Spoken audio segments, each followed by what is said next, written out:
the organizers for inviting me here. The topic is dark energy effects on the stability of isothermal spheres.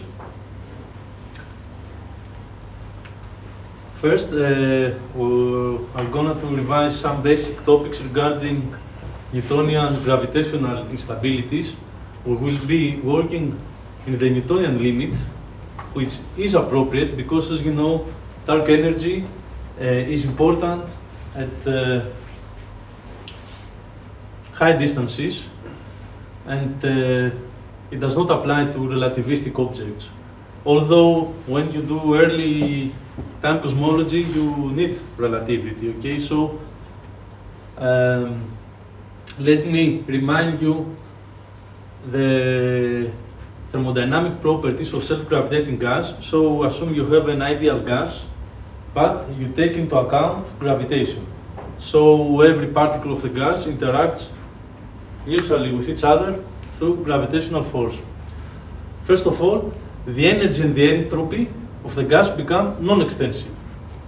Secondly, the ensembles, the statistical ensembles, are not equivalent. The equivalence breaks down when gravity is taken into account. That means that macrocanonical ensemble and canonical ensemble lead to different predictions. These predictions regard mainly the stability properties of the gas. So, in the microcanonical ensemble, that is under conditions of constant energy, the turning point of stability, that means when an instability sets in, is different than in the canonical ensemble, that is under conditions of constant temperature. Third, negative heat capacity. Most gravitational systems have negative heat capacity. This property is related to the second one. You can easily understand why this happens, the negative heat capacity, from the virial theorem, as you can see here. Finally, the thermodynamic equilibria, the equilibria of a self-gravitating system, are not homogeneous as the density is regarding. Okay, so in ordinary gas, the equilibrium state, as you know, the thermodynamic equilibrium means homogeneous density. Of course, when gravity is taken into account, density is not homogeneous, but rather you've got it's concentrated on the core and decreases as you go towards the edge. However, in the Newtonian limit, the temperature is homogeneous in the equilibrium. But in the relativistic limit, when you take into account general relativity, not even temperature is homogeneous, and you've got the temperature being depending on the on R. Okay. So we will stay most times on the Newtonian limit. Briefly, let me introduce you on how you do thermodynamic analysis. You define the entropy from this Boltzmann equation here. F is the density distribution. If you extremize this function, you will be led to the Boltzmann distribution. And if you put the density distribution into the Poisson equation, you get these equations here, which is called the Emden equation. The same equation can also be derived by the equation of hydrostatic equilibrium by putting by hand the equation of state of the ideal gas. Note that in the thermodynamic analysis, the equation of state follows as the configuration of an extremum extremum in the entropy. Now, if you want to do stability analysis, you have to calculate the second order variation of entropy in the microcanonical ensemble and the second order variation of the free energy in the canonical ensemble. We will be interested only in the case where the gas is bounded by walls. That is because if it is not bounded, you cannot have equilibrium. Okay? In the Newtonian limit, you have to bound your sphere just like in ordinary thermodynamics. In ordinary thermodynamics, in order to get equilibrium, you have to bound your gas. The same holds in the Newtonian limit of gravity. This system of bounded gas bounded in the radius, okay, by some external pressure, so you don't have to imagine something that is not realistic. You imagine a gas that has some external pressure. For example, the core of a star is bounded by the envelope. So there is a pressure, and the core of the star is an isothermal sphere. Another example is globular clusters. Another example of which we will be interested specifically in this thought is galaxy clusters. So we're interested in what are they called isothermal spheres. Now, the problem of determining the second order variation of entropy or free energy is rather difficult because you are led to an eigenvalue equation for some operator, and you have to calculate the eigenvalues and find their sign. This determines whether an equilibrium is stable or not. This is difficult. However, there is a theorem due to Poincaré that makes things more easily. I don't want to enter into details. The practical, point of this theorem is that you can find the equilibrium, the equilibria, not one. You should find a series of equilibria, and you can plot them. For example, you can plot the energy of them, and if you find an extremum in the energy, then you have a turning point of stability. An extremum in a series of equilibria points to a turning point of stability, and instability sets in, there. You can see this theorem applied to the Newtonian limit of a self-gravitating gas. In the upper plot, you have the energy plotted with respect to the density contrast of the gas. The density contrast is the ratio of the central density over the edge density. You can see here you have a minimum in the energy. This minimum is a turning point of stability. So all equilibria that are here, this blue line, are stable, and all equilibria here are unstable. You see also that in this area, for low energies, you have no equilibria at all. So if you think about it, that's funny, that's crazy.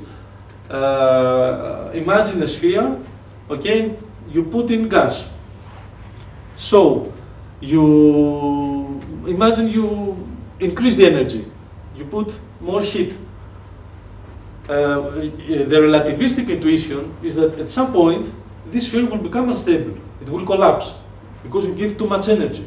But in the Newtonian limit, that does not happen because all the energy you give, all the heat, goes to thermal energy. And thermal energy creates a gradient, a pressure gradient that points outward. So in the Newtonian limit, when you give energy to your sphere, you are making it more stable. However, after some point, the Newtonian limit breaks down. So you have to take into account general relativity. This is this limit here. You go towards higher energy. So general relativity is for high energy. However, in the Newtonian limit, you see here where in low energies you are okay. This is a good approximation here. And you'll see a different effect. Now the collapse of the system is not because it has too much energy, but because it has too little energy. So you take heat from the system, and that means you are decreasing the thermal effect. You are decreasing the pressure gradient. And no longer can the thermal energy hold gravitation. This is a Newtonian phenomenon. You will see the relativistic analogy in a subsequent paper I'm going to write, just this month. Yeah. I cannot read the ordinate. What is plotted? Yes, here you've got energy times the radius over gm squared. M is the rest mass. And here you've got density at the edge over density at the center over density at the edge. This plot should be interpreted as the energy versus the density contrast, or you can think about it as the energy versus the temperature. You will see energy versus temperature in the next plot. If you consider this as the radius over the density contrast, then you've got a curve that is inversed. So you've got a maximum in the radius. That is because the energy in this area is negative. Okay, the energy is negative. Gravitation has negative energy. This means that the gravitational energy is stronger than the thermal energy. Okay, so if you want to take the radius versus the density contrast, then you've got to put a minus sign and you get an inverse plot. This means you have a maximum radius. So no equilibrium configuration can exist for very big radii under conditions of constant energy. This is crazy as well.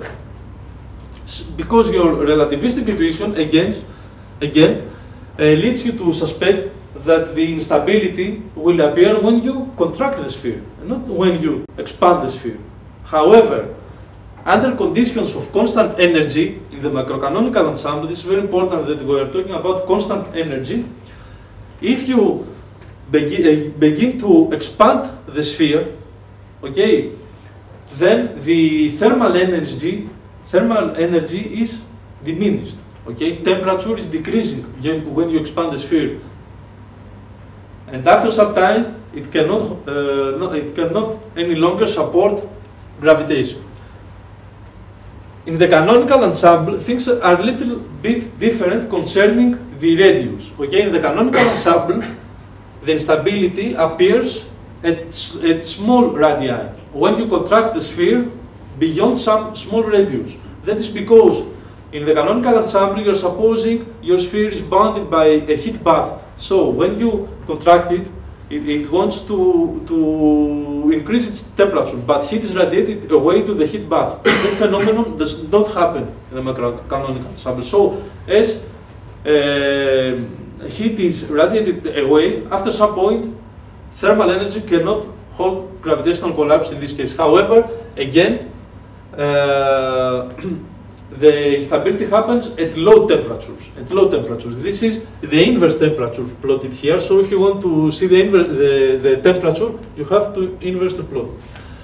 The first instability is called gravothermal catastrophe, as this name was coined by Lindenbell and Wood in 1968, and this instability was originally discovered by Antonov in 1962. The instability of the canonical ensemble is called isothermal collapse for obvious reasons. Now, here you can see the specific heat versus the density contrast. The isothermal collapse happens here, okay, when the specific heat becomes negative, so that no equilibrium with the canonical ensemble can exist with negative heat capacity. However, you see here that in the macrocanonical ensemble, this branch is stable. So in the macrocanonical ensemble, there appears heat capacity that is negative, as we have already said, and strangely enough, the instability appears when the heat capacity becomes positive and not negative. This is very interesting. This leads to the core halo structure, because the system is separated to an inner system that has a dense core and some diluted halo. The dense core has negative heat capacity, while the halo has positive. Heat is radiated from the center to the edge, leading to gravothermal catastrophe. Now, I don't have time to get more into this. It's very interesting. I can tell you if you ask another time. Here you can see the spiral found by Lindenbell and Wood. This is the inverse temperature versus the energy, okay, to some dimensionless units. You can see here at point A is where the isothermal collapse happens, and at point B is where gravothermal catastrophe happens. Okay, now, this is well-known facts. What is new is what will happen if to this system you open dark energy. Okay, and for beginning, let us start with a cosmological constant. So now we have this sphere put in a universe with a cosmological constant. The cosmological constant in the Newtonian limit acts like a harmonic force, a repulsive harmonic force. That means it's repulsive, and it is increasing with R. Okay, you do some calculations. The Newtonian limit leads to this equation here. This is the energy density of the vacuum of the cosmological constant. You have to introduce some dimensionless variables because this equation cannot be solved analytically, so you are forced to use computers. It will be solved numerically. You are led here to this system with these conditions. What makes the problem complex is the fact that the cosmological constant introduces a mass scale. So you have to introduce a dimensionless mass, and you see here you've got this lambda which you cannot get rid of. Okay? Now this complicates things because if you solve this system for one lambda, let's say for one arbitrary lambda with initial conditions, that you will get just the distribution, the density distribution for one sphere, but you want to compare the various series of equilibria, not just one equilibrium. So you have to generate a consistent series of equilibria. What means consistent? Every equilibrium should have the same mass. Okay, you don't want to compare equilibrium with different mass, with different number of particles. Okay, so you've got somehow fix the number of particles and solve the system. So you introduce this quantity here, that is the dimensionless mass I have said. I have plotted here the dimensionless mass. It's the mass of the system over the dark energy, the cosmological constant mass, that is rho lambda times R cube, versus these quantities here that depend on the cosmological constant and the temperature, or you can think the central density. They are interrelated. You can see this surface. Now, what's the meaning of this? Now, the consistent series will be the ones defined by a plane that cuts this surface to this direction. Okay? So, this means you have a constant mass, a constant number of particles, constant mass here. So, you have to plot this series of equilibria and compare them. You see here this strange behavior that is an indication that you will find some new type of equilibria we'll talk about. Let me give you a first result. Here you can see it's the previous spiral, it's the inverse temperature versus the energy. Here you can see the flat, as I call it, case. The flat case, I mean the lambda equals 0, no dark energy. By ds, I mean the de Sitter case, that is a cosmological constant lambda that is positive. ADS is the anti-de Sitter case, is lambda negative. Okay, as the cosmological constant increases, so you get from ADS to flat NDS, there exist equilibrium states at even lower temperatures and energies. So there are more equilibria as the cosmological constant increases. What is the conclusion? Cosmological constant increases stability. Okay? As cosmological constant increases, you can find equilibrium at even lower temperatures and energies. DS space is more stable than ADS space. This is a main result. Now, what is interesting is the homogeneous solution that is analogous to the Einstein static universe. We found a turning point of stability here. It's denoted by this critical temperature. At this radius, at the homogeneous radius, at the radius where a homogeneous solution exists, there exist also infinite other solutions. Okay? You can see it here. At the center here, at m equals 1, is the homogeneous solution. So you've got a lot of series of equilibria. In fact, they are infinite. Okay? All suffer a transition from stability to instability at rho 0 equals rho r. Rho r is the edge density. This is the central density. I mean when at the homogeneous solution. Okay. Now you can see here that the stable ones are the ones that have central density lower than the edge density. So there are equilibrium configuration configurations that more mass is concentrated to the edge. Okay, this is strange. It's an artifact of the fact that you have these walls. I don't think it has a application to nature, because you should find such a pressure that can hold the mass, so that the dark energy should push matter towards the edge. I don't think it has astrophysical implication, but you'll never know. Now you can see this series of equilibria I was talking about at the various part of the surface. Again, you've got the energy versus the density contrast here for radii less than the homogeneous radius. This is the analog of the lambda equals 0 case, this series here, and these are other series that have various density maxima, local maxima and local minima. So you've got varying density. All of these are found to be unstable except this green branch, which we were not able to determine its stability.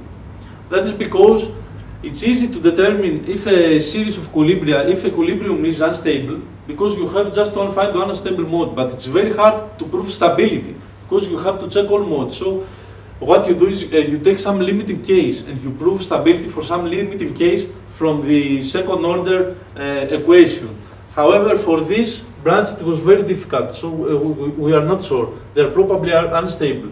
There are infinite series, okay, going down. Now you can see for R greater than the homogeneous radius, you've got a stable branch here.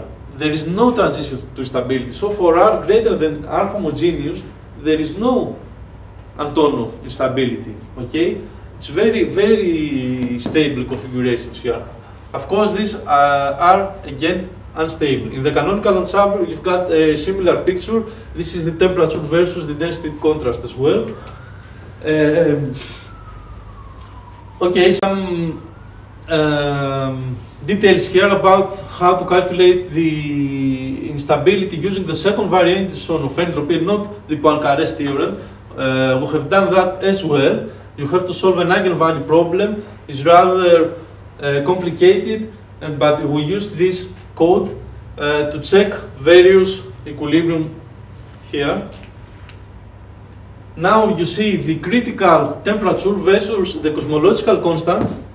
So you've got, you're talking here in the canonical ensemble, and here is the critical radius versus the cosmological constant in the canonical ensemble as well. What you can see is that there appear a second critical radius where stability is restored.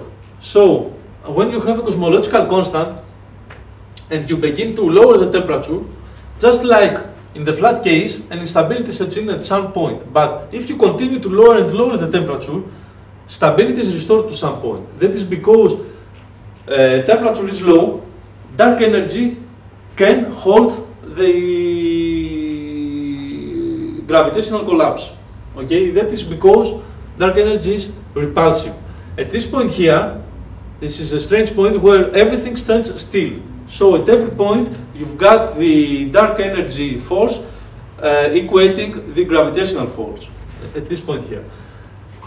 Regarding the radius in the canonical ensemble, you can see here is the flat case, here is the ADS case, lambda negative, and here is the DS case, de Sitter case, lambda positive. As the cosmological constant increases the region of stability. You reach the same conclusion as previously.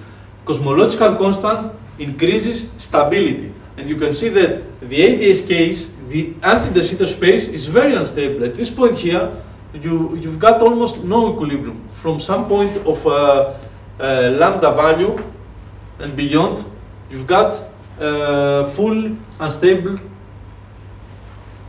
construction. In the macrocanonical ensemble, things get even more interesting. Here you can see the plot of the critical radius versus the cosmological constant, and you can see a reentrant behavior. The reentrant radius defines the maximum size of a perturbation that can lead to structure formation. That means the maximum turnaround radius. Now, this needs some explanation. First of all, let me illustrate what this plot means. You've got here the regions of stability. Region 1 is related to equilibria that have greater central density than edge density, and region 2 equilibria that have greater edge density. In region 2, you've got radii greater than the homogeneous radius. First of all, you can see again the previous effect that as the cosmological constant increases, stability increases. Okay, this is the same in the macrocanonical ensemble. This is a universal effect. Okay, it holds everywhere.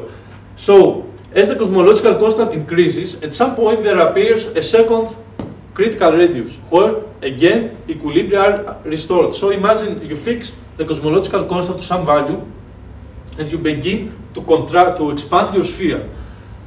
At some point an instability sets in. Okay, this is the gravothermal catastrophe. Now if the sphere continues to expand, at some point stability may be restored. Okay, that is because the dark energy depends on the radius. So at this point it begins to be very, very increased, very strong. Okay, and it can hold collapse. This phenomenon resembles phenomena found in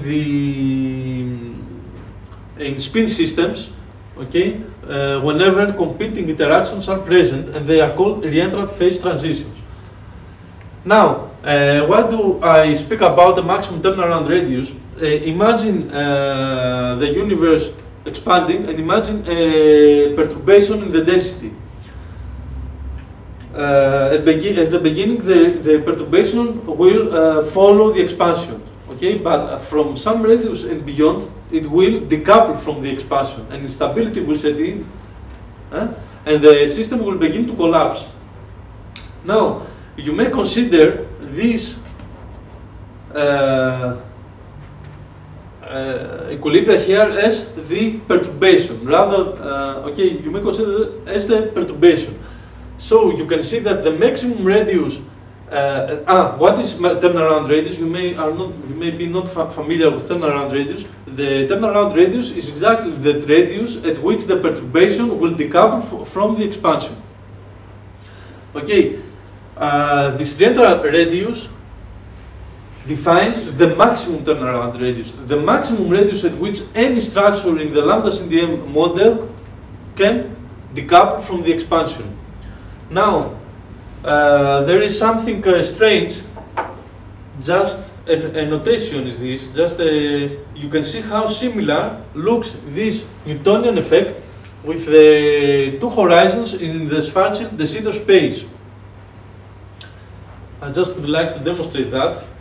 And now you may be wondering what is the relation between the thermodynamical instability and the dynamical instability, which is famous and is called Jeans instability. It may be proven that they are equivalent as long as you take proper conditions. So if you apply the Jeans stability keeping fixed the temperature, you will lead to the isothermal collapse. If you do calculations properly and you keep fixed the energy, okay, using Navier-Stokes equations and all the fluid stuff, you will be led to gravothermal catastrophe. You may apply this setup to general relativity as well. I have done some work here in general relativity. It's rather, I don't want to say much about this. I just used the radiation equation of state. You find similar behavior. You don't find the reentrant behavior. That is normal. Okay. In the macrocanonical ensemble in general relativity, it looks like more the canonical ensemble in Newtonian limit. That is very interesting. Let me come to another generalization. So the first was to have the cosmological constant. Now what if you have a more general case, a more general form of dark energy? The more general form will be quintessence. condensers or phantom dark energy. We parameterize these forms of dark energy, as most people do, with this equation of state here, with W being constant. If W is less than -1, you've got phantom dark energy, and if it is between 0 and -1, it is condensers. You have to calculate the Newtonian limit. You are led to this equation here. This is the equation of hydrostatic equilibrium in the presence of dark energy, in the presence of condensers. Gravity is exerted. You can see that gravity is exerted on the effective mass density defined here. So what is the point? That in the Newtonian limit, dark energy has two components. The one is attractive, the other is repulsive. The attractive component is just the particles, let's say, of condensers, while the repulsive component comes from this term here. Okay, you define the entropy, you do all the calculations, you will be led to this equation, using Poisson equation as well, and to this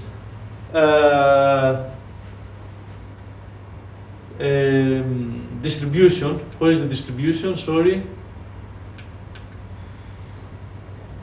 Here. Okay. This is the density distribution in the presence of dark energy. This is the distribution that extremizes the Boltzmann entropy. Okay. Just do some calculations. You have to define the potential energy to do your work. Again, you have to define all the dimensionless variables to do some work. Okay, I don't want to get into this too much. Now you can see the result of the energy. Here is plotted the energy versus the density contrast, the effective density contrast. This is the lambda equals -1 case. This is the cosmological constant case. This is the quintessence case. And this is the phantom case. What you observe here is that quintessence has increased stability. Okay, so here you see that SW increases, stability increases. The phantom dark energy here is more. Let me illustrate here. Quintessence increases the reentrant radius, while phantom dark energy decreases it. Here you can see the reentrant radius, the critical radius with respect to ρ. This is the density of dark energy, while phantom dark energy decreases it. A quintessence universe is expected to present richer large-scale structures with more and larger bounded systems than a phantom universe. So in the phantom universe you have the dark energy effect to be very strong. Okay, it's more difficult for structures to form. In a quintessence universe, you've got richer, you've got more structures, and they are larger. Okay, you can see it here that you've got more instability.